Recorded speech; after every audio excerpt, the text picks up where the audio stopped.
Welcome to the Other Side of 40. My name is April Grant, and I'm here to help women make positive changes with their lives after the age of 40. Let the Other Side of 40 become your community to find inspiration and support to start the next chapter of your life.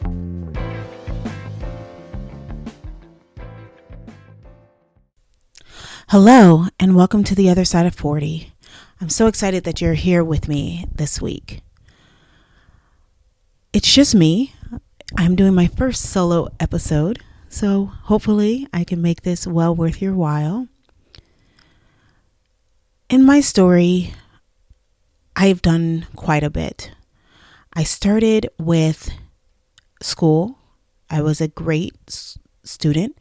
I went to, I graduated with honors from high school, went into the honors program at UCLA, then went to law school at UC Davis, and I had a fantastic time.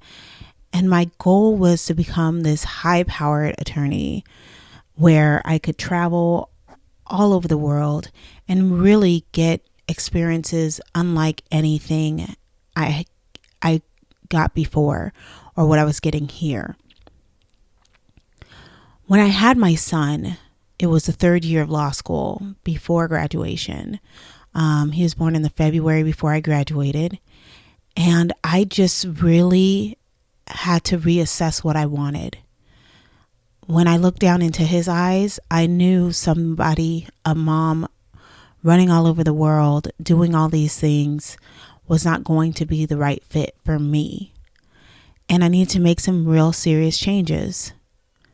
But the problem was I had spent so much time on this one path to get this law degree, become a lawyer, and it was halted suddenly. Now, granted, there's all sorts of things that could have happened, but I graduated and I took the bar. I did not pass. And then before I had time to take it again, I had to go back to work because unfortunately, you can kind of starve, but little people can't starve. So you got to make sure they get food in their mouth. So I decided to go back to work and really focus on honestly, at that point in time, I just wanted to make sure I had a steady paycheck and I could keep food on the table. But once the law school bills started coming in, that was a different story. My son's father and I got married a couple of years later, and we have a good relationship, and we are working towards paying off that ginormous debt that I have. But now, or I should say recently, I kind of woke up, like I think I mentioned in the intro. I had this epiphany. I woke up one day and realized this isn't really what I wanted. I have a great husband. I have a good career. I have great kids. And my career is pretty much kind of a stay-at-home mom, work-at-home mom / mom. And I know there's a lot of you out there that can feel me on that. And I am extremely blessed to have had that opportunity to stay home with my children, where I know there are a lot of mothers who would love to and can't. I do not take that for granted at all. But now I look at my children, they're a little bit more self-sufficient. They're taking care of themselves. And I go online, and it's not really FOMO. It's not a fear of missing out. But I look, and all these people seem to have determined what their passion is. And I look around and I try to figure out, well, what's my passion? The type of life I wanted to live as a lawyer is not really the passion that I have anymore. I don't have that passion to do that. And I don't miss it. I don't regret it. But how do I find out what's new? And that was a hard thing to swallow, because part of me, and I won't just say me, societal pressures, friends, family. When are you going to take the bar? When are you going to do this? When are you going to go back to school? When are you going to, practice law? You could get a job doing this. You can get a job doing that. I don't want to. That is the ultimately, when it all boils down, none of those things sounded more appealing than being home with my children. But I know I wanted something. So I spent some time, and the first thing I had to do is really take a look at what I was doing.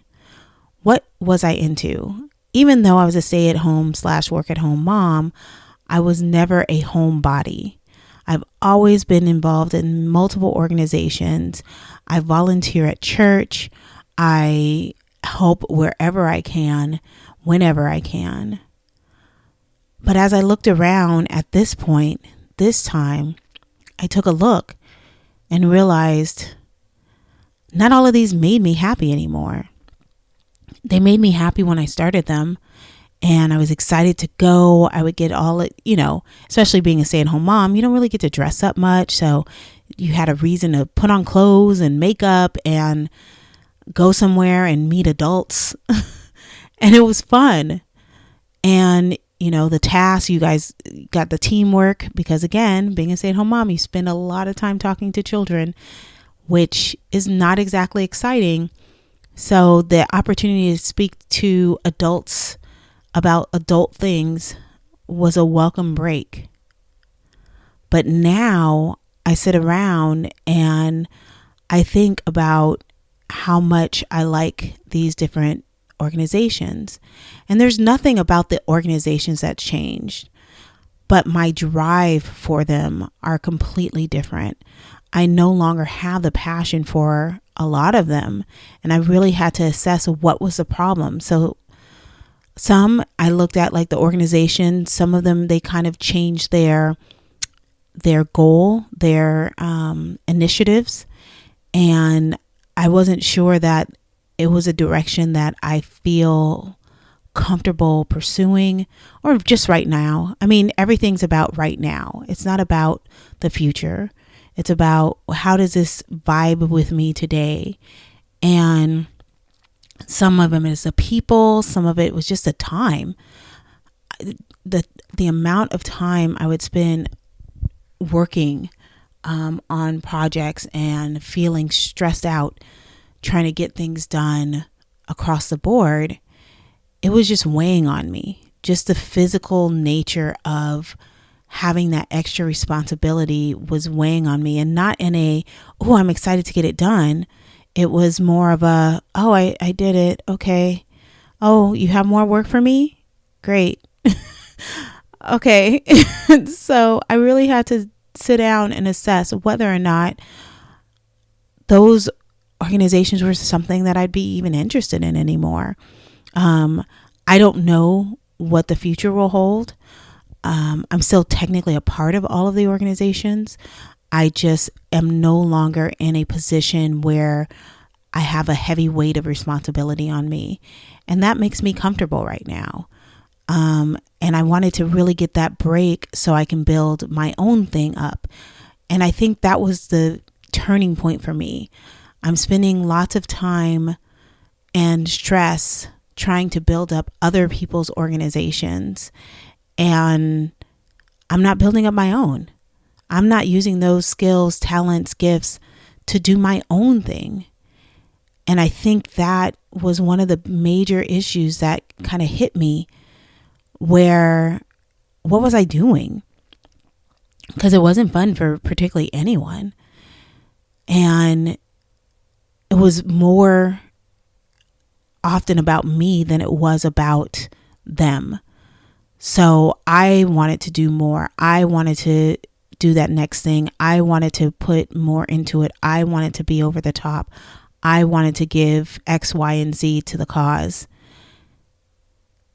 And even though I could scale it back, that was not the impression I wanted to leave. I didn't want to leave with a scaled back version of it. So I decided that I really just wanted to do whatever I do for myself, put the effort into myself versus putting my effort into someone else. So after I took some time to assess which organizations I wanted to stay a part of and how I wanted to stay a part of them, I had to I actually had the freedom to take the time to figure out who I was again. I hadn't really sat down to think about who I was in forever. I'm not even sure before I went to law school, I actually thought about who I was and what made me happy. It was just something that it was a goal I was working towards from day one. Can't even remember ever wanting to do anything else. And the only reason why wasn't this impassioned goal of saving the world. It was, I wanted to be a lawyer or a singer. And I had a conversation with someone close to me, and they told me that singing was a lot of work. They failed to mention being a lawyer was a lot of work. So, and maybe in my mind, it was, the work was a lot farther ahead. Singers start when they're young and they're working a lot at a very young age, whereas working as an attorney, you work hard later. So I didn't really think much about who I was going to become besides I'm going to be a lawyer, which technically I am. I don't have a license of practice, but I'm a lawyer. I can take the bar in any state. And so I've started to really sit down and peel back my own layers, which is where a lot of therapy has come into play. A lot of, I've done everything, and I'll continue to do everything, meaning some naturalistic things. So I talked about the energy clearing on the last episode. I've done Reiki. I've done therapy at home, Bible studies. I believe, on a personal note, I believe that we all kind of work together. So I don't think any of it is good or bad. I think it all works together for the good, if that's where your heart is.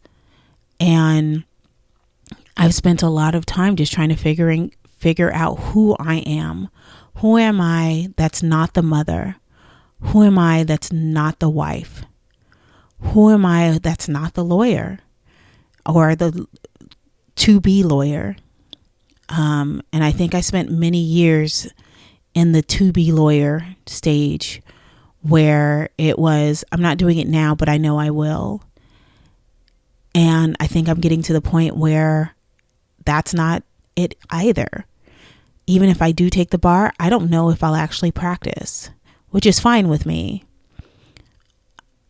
And again, I'm blessed to be able to make that choice.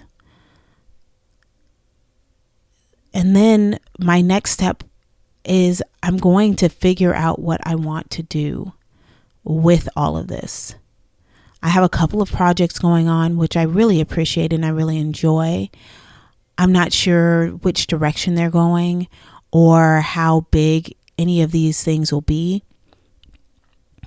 but I'm just trying to figure out the path that I'm trying to take.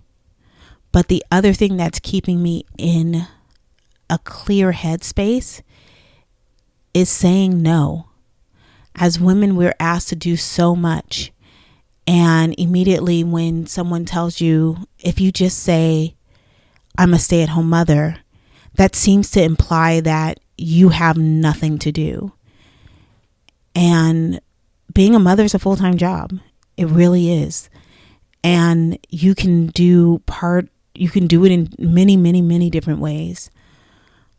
But for some reason, when you say you're a stay-at-home mother, a lot of people feel that means you have free time to help them with their project. And it gets tiring. Ultimately, you really just have to learn how to say no unapologetically. And remember that no is a complete and total sentence. And the first thing we really want to do is say, I'm sorry, but you're not particularly sorry. This person has asked you to do something. You didn't volunteer for it. You shouldn't have to apologize for not wanting to do it. If you want to do it, you'll volunteer. Believe me, a lot of women have servants' hearts. So they'll want to go help. They'll want to do things. So there's no reason to apologize. Apologize means that you somehow were in the wrong, but you're not in the wrong to not want to do something that someone else wants you to do. We have our autonomy and we have our space, and we should love and crave our space and our peace of mind. And a lot of answers are, in the last couple of years, have just been no. And sometimes I'll get an occasional, well, why? And unfortunately, they don't particularly like my response. It's typically, I don't want to. And I don't have a further reason. It just doesn't feel good to me. It doesn't feel good in my spirit to commit myself to that cause. And if I wanted to commit myself to that cause, I know where to find you, and I know you're a part of it. So I'd be happy to go over there and help you when or if I'm ready. And I think we really need to assess how much we do because we feel compelled to help someone else versus the fact that we want to do it. And that's not a bad thing. It's not a bad thing to not want to do everything for everybody. And you think of it this way, if, when you go back to the self-care, we're in this whole self-care movement. And personally, I don't really have a quote unquote self-care regimen. Occasionally I'll take a bath. Occasionally I get my nails done and they feel good, but I don't think of that particularly as my self-care. But having the mental space and energy to just breathe is my self-care. And my self-care requires me to put my mask on first. When you think about it in the airplane, and we talked about that last week as well. Last week. You have, if you're in an airplane, they always say put your mask on first before you put on someone else's mask. And the reason for that is if you stop breathing in the midst of trying to help someone else, then not only did you not save that other person, but you didn't save yourself.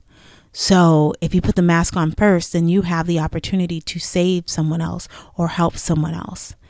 And when you just keep saying yes to things that you don't really want to do, that's you giving the mask to them versus you holding the mask for yourself. And I'm not quite sure why or how. It seems to be very societal, very cultural, and very gender specific, where we as women are often told that we should want to. Not just that it's something that needs to be done, but we should want to do it. We should want to help, and we should want to be part of anything and all these things. And on one hand, I think you should want to be part of something, whether it's church or a personal group, whether it's just hanging out with your girlfriends. I think having a group of people, having a group of women, having a group, a community is extremely important for us to have that community, to have that bonding time, to have that girl time. But it doesn't always mean you have to work. It doesn't always mean you have to put in extra effort or plan or schedule or, take up your weekends. When I would reassess how much time I was putting into the different organizations, it was probably a good 30 to 40 hours a month between them. And none of them were giving me a financial benefit. And what was being sewn back into me was extremely limited.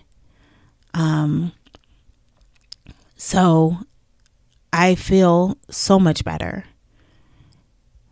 So what I want you to take from this particular episode is figure out whether you know what your passion is and whether your passion is something you just do on the side.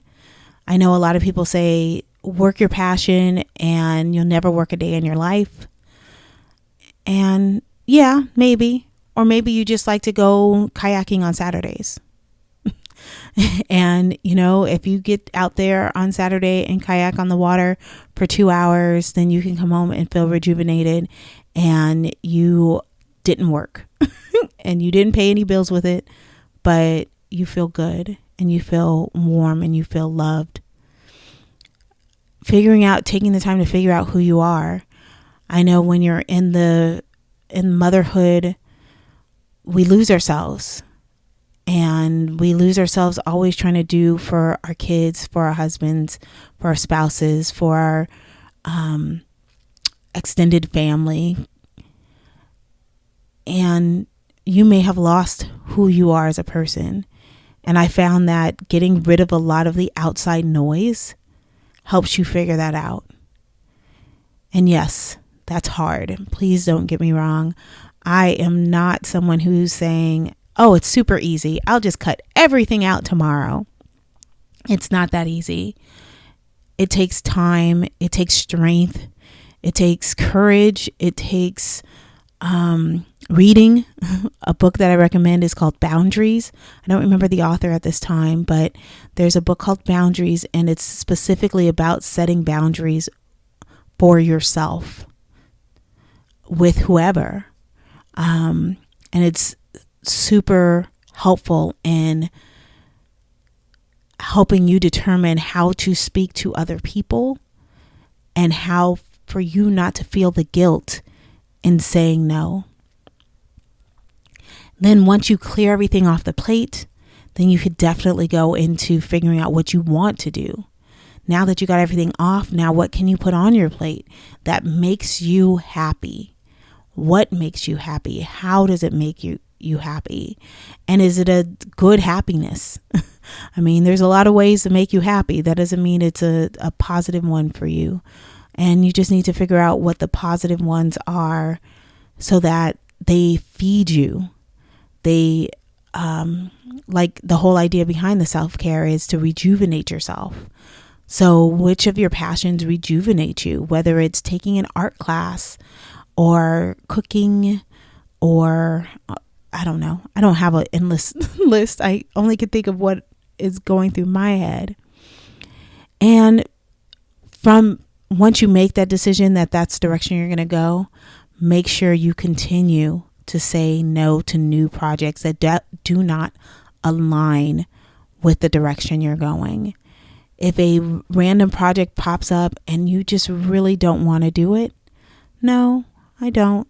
Because it's amazing going through it when you're sitting there and you're talking to the person. They make it seem like you're the only person in the world who can do it. And then as soon as you step away and you're not that person anymore, you see that it gets done every single time.